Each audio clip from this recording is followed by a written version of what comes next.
मेरे प्रिय सबको मैं स्वागत करता हूं क्योंकि आप लोग बहुमूल्य हैं। तो time and this son according to the word of truth. मैं आपको बार बार मेरा प्रयास है कि आप सरलता से वचन को समझिए और मैं ज़्यादातर रेफर करता हूं किंग जेम्स वर्जन को। तो इसलिए दूसरा तीमोथी 2:15 जो है वो की वर्स है कि परमेश्वर का ग्रहण योग्य होने के लिए वचन को भाग करो, इस प्रकार से लिखा गया है। और वो जरूरी है। क्यों भाग करना चाहिए? दो समुदाय के बारे में लिखा गया है, इजरायली अर्थात यहूदी और अन्य जाति।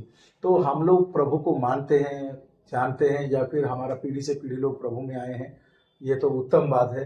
पर कुछ बातों को समझना बहुत जरूरी है। वर्तमान बाइबल को जब तक हम लोग नहीं समझेंगे, ये पूरा कंफ्यूजन करेगा और सबका जीवन में कंफ्यूजन हर जगह पे आज ढेर सारा चीजों के लेके द्वंद्व में है, क्योंकि वचन को नहीं समझने के कारण। तो हम लोग देखते हैं अतीत, वर्तमान, time past, but now, as to come. जो अतीत हो गया है, जो वर्तमान चल रहा है और जो आने वाले दिनों में होगा। तो मेरे प्रियो, तो जो अतीत में चल रहा है तो उसको हम लोग समझेंगे वर्तमान जो है और आने वाला भविष्य में, क्योंकि हम लोग सब पूरा मिक्स करके सब चीज को पूरा खिचड़ी बना के रखते हैं। तो अतीत जो है वो उसको भविष्यवाणी को दायरे में आता है। जो वर्तमान वो रेवलेशन मिस्ट प्रकाशन के दायरे में आता है। तो जो अतीत है वो दूसरा तीमोथी 3:16-17 में ये अतीत है। भविष्यवाणी का समय जोन है। जो प्रकाश रेवलेशन जो है दूसरा तीमोथी 3:16-17 को अगर हम लोग देखेंगे तो उसमें से सब डिवाइड किया गया है।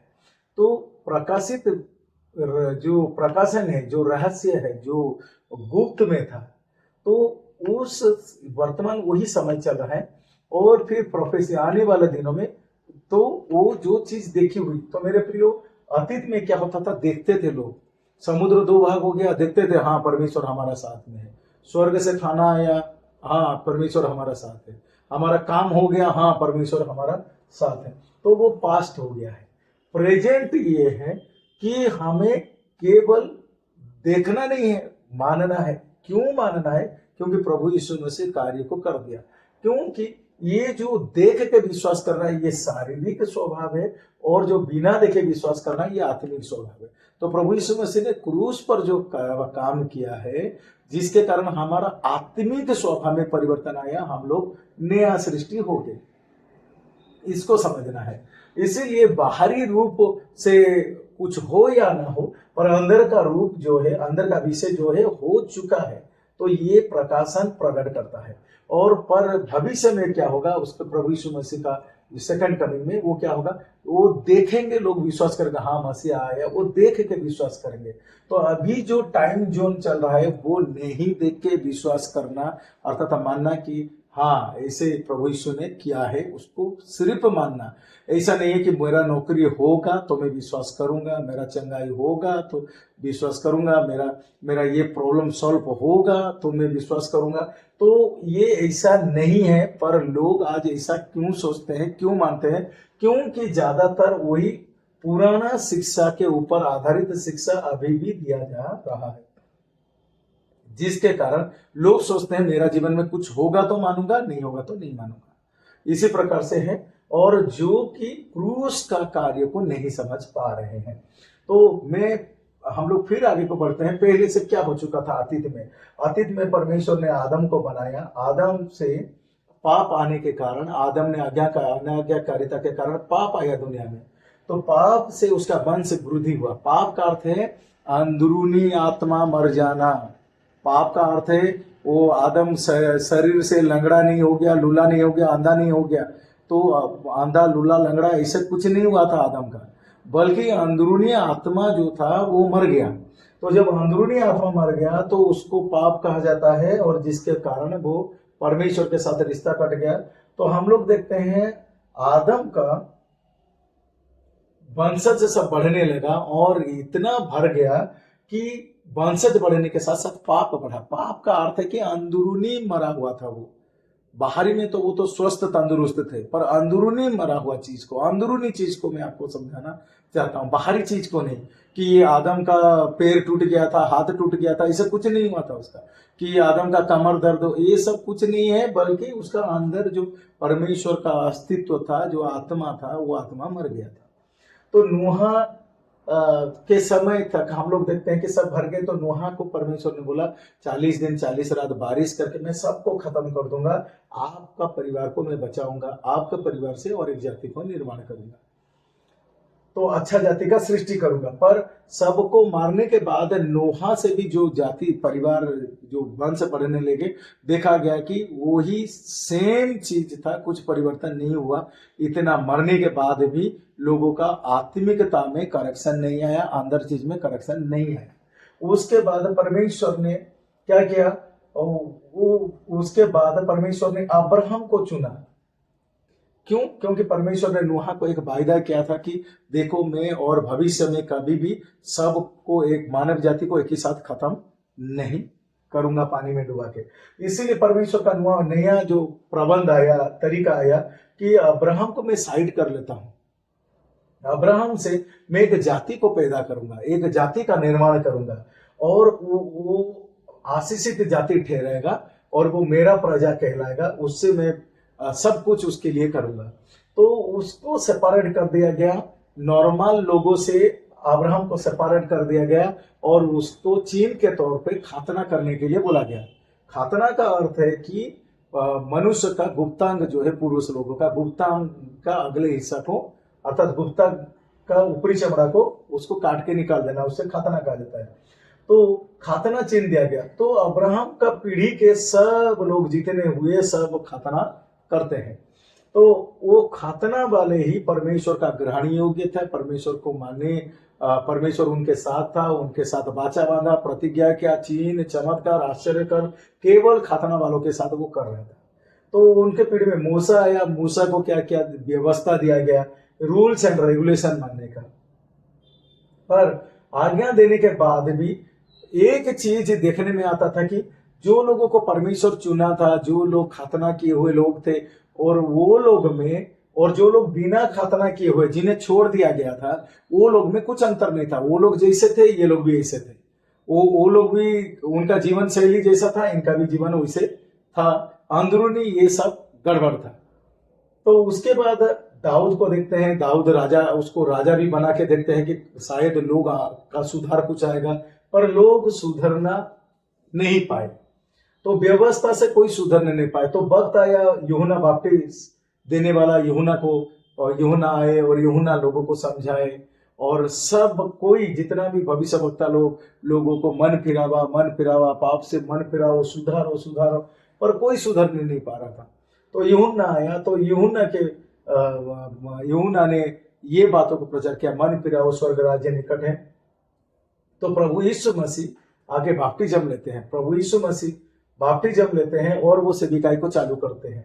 तो प्रभु यीशु मसीह जब सेवा कर रहे थे, तो ये इजरायली लोगों के बीच में ही कर रहे थे, यहूदी लोगों के बीच में ही, खातना किए हुए लोगों के बीच में ही कर रहे थे। वो अन्य जाति में काम कुछ भी नहीं किए हैं। ये चीज को पहले तो क्लियर हो जाइए सब कोई। तो इसी कारण जब सब कोई वो अन्य जाति के बीच में नहीं गए, 12 चेले को उनका मृत्यु पुनरुत्थान के बाद 12 चेलों को जिम्मेवारी दिया गया, और 12 चेले को भी ये आज्ञा दिया गया था कि अन्य जाति में मत जाना, अन्य जाति के लोगों के पास मत जाना, बल्कि यहूदी जो खातना वाले हैं, जो इजरायली हैं, उन्हीं के पास ही तुम लोग जाना। तो इसी हिसाब से ये जो सेविकाई यीशु मसीह का चला, वो स्तिफनुस के टाइम में डाउन हो गया। वहां पर उनका विरोध किया गया, यीशु मसीह का विरोध किया गया, उनको क्रूस पर चढ़ाया गया, 12 चेलों का विरोध किया गया, वो सब विरोध हुआ, और जिसके कारण बंद हो गया यीशु मसीह का सेविकाई, पार्थिव सेविकाई स्टॉप हुआ। तो जिसके कारण पौलुस को खड़ा किया गया, क्योंकि यहूदी लोग इतना कट्टरपंथी लोग थे कि वो सेविकाई को बढ़ने नहीं देते थे, और जिसके कारण, क्योंकि यहूदी लोग नहीं मानते थे, यीशु ही मसीहा बोल के नहीं मानते थे। तो हम लोग देखें कि यीशु मसीह फिर पौलुस को खड़ा करते हैं। पौलुस जो कि स्तिफनुस के मृत्यु में उसका हाथ था। तो पौलुस को वो अन्य जाति के बीच में भेजते हैं, अन्य जाति के बीच में सेवा करने के लिए, अनुग्रह का सुसमाचार देखे, अनुग्रह का सुसमाचार। पर जो 12 चेलों को वो देते स्वर्ग राज्य का सुसमाचार। तो पर पौलुस को दिया गया अनुग्रह का सुसमाचार को जाके वो प्रचार करने लगा, और अनुग्रह का सुसमाचार अन्य जाति के बीच में बोला, और जो कोई विश्वास करेगा वो मसीह का देह कहलाएगा, और वही लोग राप्चर में शामिल होंगे। इसी प्रकार का प्रकाशन का बात, भेद का बात, जबकि पहले ना अब्राहम को पता था, मूसा को, दाऊद को, किसी को जो प्रकाशन पौलुस को मिला किसी को भी मालूम नहीं था पहले से। तो 12 चेलों को भी मालूम नहीं था जो प्रकाशन पर प्रभु ने स्वर्ग से पौलुस को दिया गया। तो वो अन्य जाति के बीच में वो सेवा किया। तो ये अन्य जाति जो अभी मसीह का देह, पौलुस के सुसमाचार के द्वारा जो मसीह का देह बन रहा है, वही राप्चर में शामिल होंगे, वही राप्चर में शामिल होंगे। पर उसके बाद क्या होगा, 7 साल का ख्रिस्ट विरोधी का शासन काल रहेगा। तो जो लोग ये सुसमाचार को समझने नहीं पा रहे हैं, वो लोग फिर क्या करेंगे, 7 साल का जो ख्रिस्ट विरोधी को वो लोग सामना करेंगे। ख्रिस्ट विरोधी का सामना करने के बाद 7 साल जो उसका शासन काल रहेगा, महाक्लेश रहेगा, टॉर्चर रहेगा। तो उसके बाद क्या होगा, वो लोग पश्चाताप करेंगे और वो लोग जानेंगे कि जो यीशु को वो क्रूस पर मारा गया था वही यीशु ही मसीहा है, ये एंटीक्राइस्ट मसीहा नहीं है। तो उनमें पश्चाताप होगा, रिपेंट होगा, वो लोग पुकारेंगे कि प्रभु हमारा मदद कर। तो फिर उनका दूसरा कमिंग होगा। तो 1000 साल के लिए वो शासन काल उनका रहेगा। 1000 साल शासन के बाद क्या होगा, फिर यहाँ पर अगर शैतान का बात बोलेंगे, शैतान क्रूस पर तो हारा गया था, शैतान क्रूस पर हारा गया था। पर यहाँ पर हम लोग देखते हैं कलेसिया अर्थात मसीह का देह, मसीह का देह। और ये जो चर्च ये लोग शुरू किए पेंटिकोस्ट के दिन में शुरू किए, वो यहूदी लोगों का चर्च है। वहां पर पेंटिकोस्ट दिन में कोई अन्य जाति नहीं था, सब यहूदी थे, वो यहूदी लोगों का चर्च था। पर ये जो अन्य जाति लोग जो है वो यहूदी लोगों का चर्च का नियम नहीं, बल्कि अन्य जाति जो है वो अनुग्रह में है, वही लोग मसीह का देह है, वही लोग राप्चर में शामिल होंगे। तो इसी कारण आपको समझना चाहिए कि यहूदी लोगों का चर्च को फॉलो कर रहे हैं कि पौलुस का चर्च को फॉलो कर रहे हैं।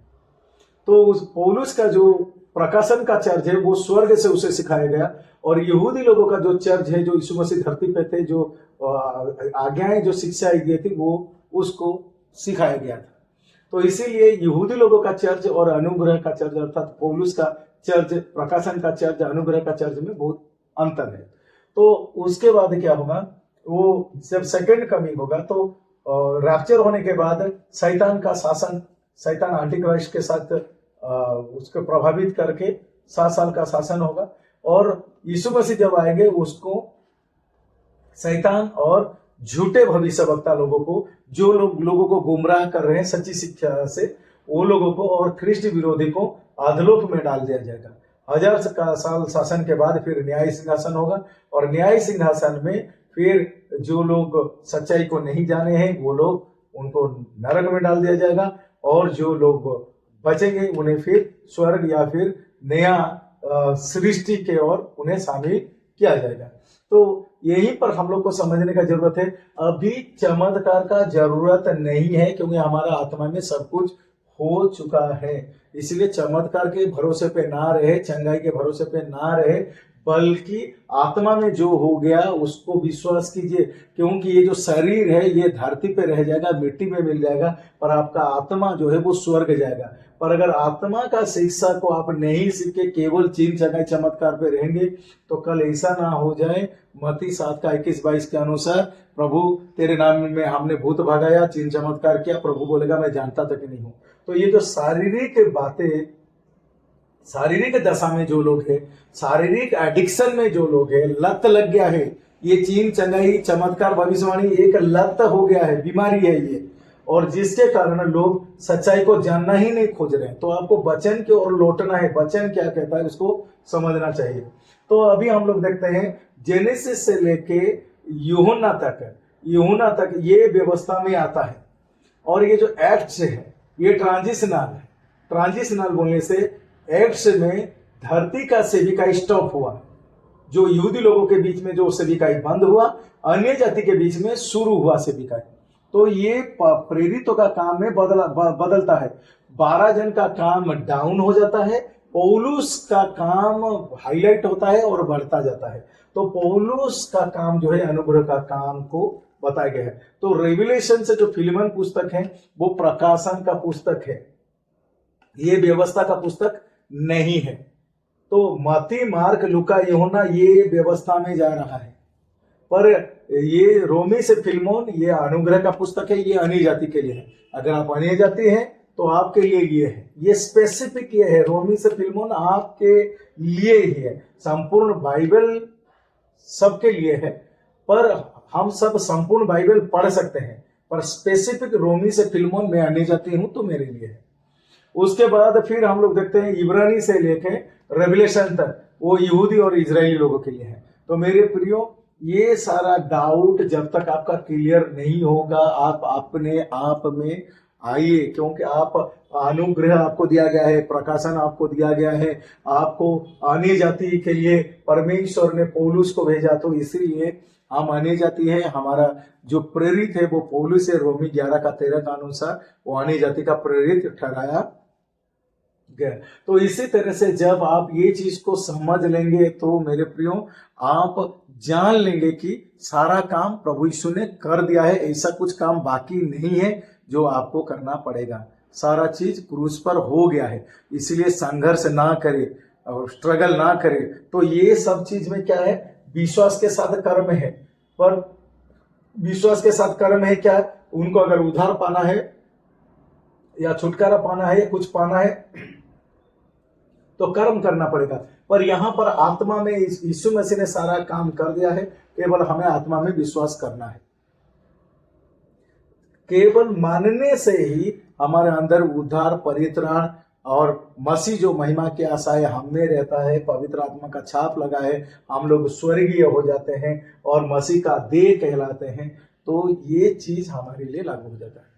और उसके साथ साथ हम लोग को राप्चर में भी शामिल हो जाते हैं। अगर ये शिक्षा नहीं है तो आपको दूसरा आगमन जो यीशु मसीह धरती पे आएंगे, आपको वेट करना पड़ेगा, या तो फिर आपका पीढ़ी को वेट करना पड़ेगा।